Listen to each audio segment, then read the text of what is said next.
So what we wanted to do with this exhibition is to tell the story of American photography with the South at the center of that story, rather as some kind of peripheral character.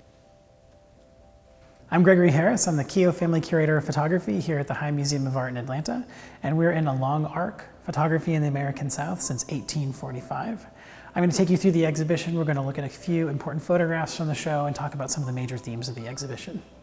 The exhibition is a broad sweep of the history of photography, specifically focused on the photographs made in the American South since basically the beginning of the invention of the medium. The exhibition draws on the High's extensive collection of Southern photography. At over 3,000 photographs, it's one of the most important repositories of Southern photography in the country. Photography made its way to the American South within a few months of it being invented in Europe. So in the 1840s, the early days of the medium, it was most commonly used to make portraits of people. Particularly during the Civil War, it was common for itinerant portrait studios to be set up near the military camps proximate to the battlefields. And soldiers would go in and have their portraits made. It was a way for them to kind of declare their existence, to show their allegiance and their affiliation with a particular side in the conflict, and to show that they stood for a cause. These pictures would often be sent home to family members, and because so many people died in the conflicts, these objects became parts of the ritual of mourning and memory following the carnage that swept across the country during the war. One of the major themes of the exhibition is how race is articulated and how racial stereotypes and hierarchies are reinforced through photographs across the history of photography. In the early days of the medium, this was particularly important for Black Americans because it was the first time that they could have an image made, which was highly unusual at this time. So being able to be photographed and declare your presence, to declare your existence and say that, you know, I am a person of consequence, particularly in a society that did not regard Black Americans at this time as even citizens. So this was, you know, vital in terms of these early moments where ideas about race and kind of countering dominant notions of race come through in photography. In the 1930s, during the Great Depression, many photographers came through the American South, primarily to photograph rural poverty. Many of them were sent by the federal government, by organizations like the Farm Security Administration or the Works Progress Administration, but also by the illustrated picture magazines that had sprung up in the decades before. One of the key photographers at this time was Walker Evans, who worked both for the Farm Security Administration but also for Fortune magazine. He was sent to Hale County, Alabama, a rural farming community in central Alabama, by Fortune magazine to do a story about white tenant farmers. While he was working in the South, Walker Evans, along with several other photographers like Dorothea Lange and Margaret Burke White, developed a new vernacular of photography that has come to be known as documentary photography. And it's really characterized by these direct, stripped down, uninflected photographs, often portraits. And they're meant to look objective. They're meant to be telling truthful stories about the world as it is. And this is a language that dominated photography for the rest of the 20th century.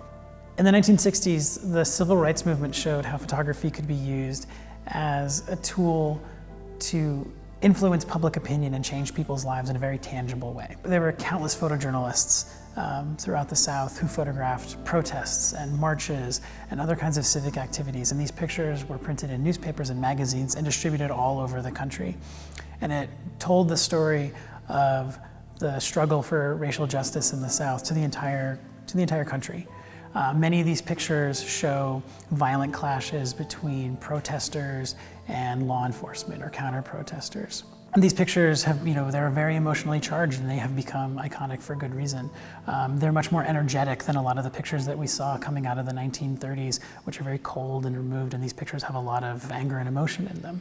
On the other side of that, there were all kinds of activities going on in the 1960s, things like voter registration drives, food co-ops, craft co-ops, that were important in changing the everyday lives of Black Americans in the South. And many of these activities were photographed by Doris Derby, who was an activist who worked with SNCC, the Student Nonviolent Coordinating Committee. And unlike Walker Evans, who was an outsider in the South, Doris was really more of a participant observer. She worked for these organizations, with these communities. And so her pictures have a warmth and an intimacy that a lot of the documentary pictures from a generation before lack. And so they give you a very different sense of these people and these moments, a real insider's view of what was going on in the 1960s. One of the other major themes of the exhibition is how the past persists into the present, and also how the medium of photography has evolved Many photographers are very conscientious about the history of photography, and so they will make references to other photographers that have come before them. And this photograph by Rommel Ross, iHome, embodies a lot of those elements. Rommel spent many years photographing in Hale County, Alabama, where Walker Evans made the iconic photographs of Let Us Now Praise Famous Men. The picture shows an iPhone being held in a hand looking at a white antebellum mansion, kind of an iconic symbol of the Old South and of white supremacy. What's notable about it is, Rommel is kind of really relishing in the anachronism of the picture. So there's this very modern device, an iPhone, that's used to make pictures, but then he made the picture with a large format 8x10-inch view camera, which is basically the same piece of equipment that was used to photograph the Civil War. And there have been a few advancements with it, but for all intents and purposes, it's the same tool that was used to make photographs in the mid-19th century.